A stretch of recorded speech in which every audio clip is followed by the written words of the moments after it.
Tips kembali menjadi produktif seusai libur lebaran. Pertama, memperbaiki mindset. Nah, mindset adalah satu hal penting yang harus dibenahi pasca libur lebaran. Pada dasarnya, Lebaran Idul Fitri dijadikan momen untuk menjalin silaturahmi dan mempererat persaudaraan.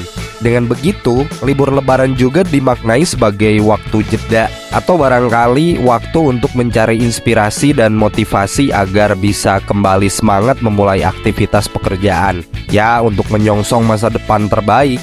Tapi biasanya selesai lebaran, pas mau aktivitas kembali suka agak males memulai. Kebanyakan kan gitu. Agar kita orang tidak malas, kita harus sadar dahulu bahwa kita merupakan harapan dan kebanggaan keluarga kita orang. Kita orang tuh kebanggaan orang tua atau orang yang sayang sama kita. Kesuksesan kita adalah kesuksesan mereka juga. Kita orang harus sadar, itu menjadikannya sebagai bahan bakar memulai rutinitas. Menyadari itu, lalu buang rasa malas. Munculkan spirit masa depan lebih sukses lagi, mindset yang merdeka. Seperti pepatah Buya Hamka, salah satu pengkerdilan terkejam dalam hidup adalah membiarkan pikiran yang cemerlang menjadi budak bagi tubuh yang malas, yang mendahulukan istirahat sebelum lelah. Jadi mindset perlu di maintenance, kunci agar tidak malas. Poin berikutnya, lo susun rencana baru. Setelah berlibur lumayan panjang, pikiran kita orang akan menjadi lebih fresh. Ya, lebih fresh kembali biasanya.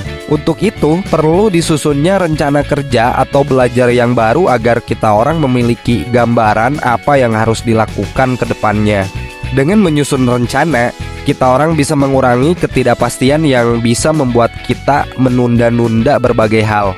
Planning terbaik itu harus dirancang. Apa yang ada di sekitar perlu dimaksimalkan. Dan agar bermanfaat, tujuan dengan rencana yang baru, memiliki motivasi baru dalam memulai rutinitas setiap hari, mungkin bisa buka juga kembali catatan sebelumnya agar bisa melanjutkan apa yang telah dirancang.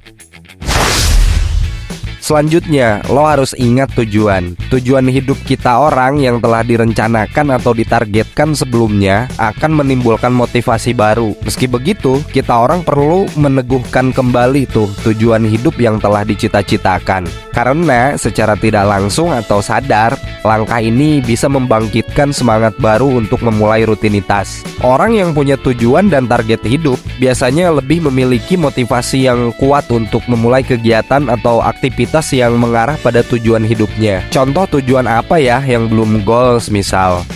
Nah, lo orang bisa mulai dari situ.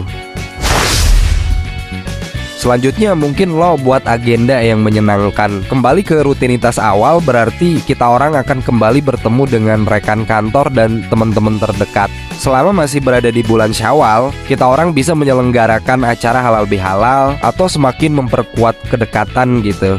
Kalau sudah ngumpul, ada banyak hal yang biasanya bisa dibicarakan dan direncanakan bersama ke depannya. Nah, ini bisa membantu proses adaptasi dan bisa semakin spirit memulai rutinitas di tempat kerja.